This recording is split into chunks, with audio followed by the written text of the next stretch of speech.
আমার জন্য তুমি মেয়ে দেখে দাও। ওর বিয়ে হচ্ছে না, ওর জন্য একটু মেয়ে দেখে দাও গো। হ্যালো বন্ধুরা, তোমরা সবাই কেমন আছো? আশা করি তোমরা সবাই খুব ভালো আছো। আমিও খুব ভালো আছি, কিন্তু আমার গলাটা একদম ধরে গেছে। তোমরা একটু ম্যানেজ করে নিও, ঠিক আছে? কি করব বলো, সারাদিন বৃষ্টি পড়ছে, কালকে রাত থেকে সন্ধ্যে থেকে বৃষ্টি হচ্ছে। এবার এত বৃষ্টিতে জলে টলে ভিজি, যার জন্য আমার গলাটা একদম ধরে গেছে আর ঠান্ডাও লেগেছে। তার মধ্যে যেতে হবে মেয়ের স্কুলে। তাড়াতাড়ি করে কোনো রকমে ঘরে রান্নাটা কমপ্লিট করে চলে এসেছি আমার মেয়ের স্কুলে। এখানে হচ্ছে কার্নিভাল, আর এই আজকের কার্নিভালটা হয়ে স্কুল এখন ছুটি পড়ে যাবে ডিসেম্বর মাসের। যাই হোক, অনেক সুন্দরভাবে সাজিয়েছিল, সব অ্যারেঞ্জমেন্টও করেছিল, কিন্তু কি করবে বলো তো, বৃষ্টি হলে আকাশের ওয়েদারটা সবার তো জানা ছিল না, তার জন্য মানে মাঠের মাঝখানেই করা হয়েছিল। আর এত বৃষ্টি পড়ছে, এত বৃষ্টি পড়ছে, বাচ্চারা যে খেলাধুলো করছে, মানে কি বলবো, বৃষ্টিতে ভিজে ভিজেই খেলাধুলোটা করছে। ওর বাবাকে বলেছিলাম, ওর বাবা নিয়ে আসেনি, আমাকেই নিয়ে আসতে হয়েছে। আর এই খেলাগুলো প্রত্যেকটা খেলার স্টলটাই ভালো ছিল, কিন্তু প্রত্যেকটা খেলাই খেলতে হবে 30 টাকা করে টিকিট কেটে। আর 30 টাকা করে টিকিট কেটে খেলেছে।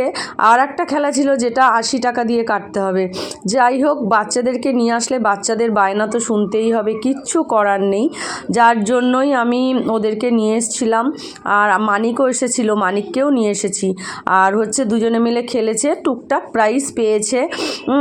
আর সব খেলার যে খেলে সবটাই যে পাবে তার তো কোনো মানে নেই। যাই হোক, ওরা আনন্দ করলে সেটাই আনন্দ। কিন্তু সব থেকে বেশি খারাপ লাগছিল যেটা বৃষ্টি পড়ছিল, সব বাচ্চারা ভিজে যাচ্ছিল, মায়েরা ভিজে যাচ্ছিল, কোনো কিছুতেই মানে ভালো লাগছিল না। যাই হোক, দেখো ওরা আবার খেলো ফুচকা। ওখানে তো অনেক স্টল বসেছিল, ভেতরে লাইন দিয়ে খাবারের স্টল বসেছে, কিন্তু তুলনামূলকভাবে দামটা অনেকটাই বেশি ছিল। কিছু করার নেই, কারণ বাচ্চাদেরকে নিয়ে এসছি মানে বাচ্চাদেরকে তো কিনে দিতেই হবে, বেশি হোক বা কম হোক, বছরে একবার কার্নিভাল হয়। তা যাই হোক, দেখো ফুচকার পরে এখন খাচ্ছে ঘুগনি।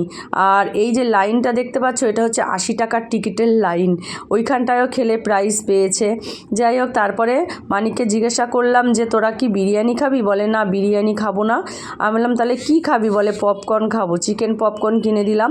চিকেন পপকর্ন কিনে দিয়ে আমরা চলে আসলাম বাড়িতে। বৃষ্টি পড়ছিল তো, বেশিক্ষণ থাকতে ভালো লাগছিল না, ইচ্ছা থাকলেও থাকিনি, চলে এসেছি। এবার আমরা বাড়িতে চলে যাচ্ছি। অনেক হয়েছে বাবা, আর এত বৃষ্টি পড়ছে, বৃষ্টিতে ভিজে ভিজে অবস্থা পুরো খারাপ। তারপরে বাড়িতে এসেছি, আমার যেটা ডিউটি, দোকানের রান্নাটা ঝটপট বসিয়ে দিয়েছি, কারণ বৃষ্টি পড়ছে বাইরে। আর আজকের ওয়েদারটাও মোটামুটি মানে ঠান্ডা ওয়েদার, কিন্তু কিছু করার নেই। বৃষ্টিতে ভিজে ভিজেই বাড়িতে এসেছি, মাথাটাও টিপ টিপ করে যন্ত্রণা করছিল, কিন্তু তার মধ্যে দোকানের রান্নাবান্নাও কমপ্লিট করে নিলাম। দোকানে রান্নাবান্না করে সব মুছে, গ্যাস ট্যাস মুছে, বাসন টাসন ধুয়ে একটু রেস্ট নেওয়ার পরে আবার সন্ধ্যেবেলা দোকানে চলে আসতে হবে। তা যাই হোক বন্ধুরা, দেখো দোকানে তো আমি দোকানের রান্নাবান্নাগুলো সেরে নিচ্ছি আস্তে আস্তে।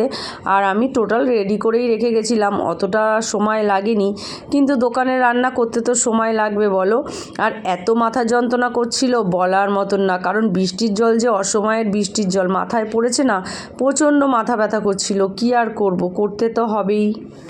কিছু কাজকর্ম গুছিয়ে এখন চলে এসেছি এই যে দোকানে। দেখো আমাদের যেটা কাজ, দোকানে চলে এসেছি। কাকি এতক্ষণ রুটি করছিল, কাকি রুটি করতে করতে আবার একটু কোথায় যেন গেল, কাস্টমারও এসেছিল। আর এই যে ভাই বসে আছে, মানু বসে আছে। আর এখন দেখো রাস্তাঘাট পুরো ফাঁকা, আর বৃষ্টি হয়েছে এখনও, মানে রাস্তাঘাটগুলো ফাঁকা আর ভিজে ভিজে। চলো টাটা।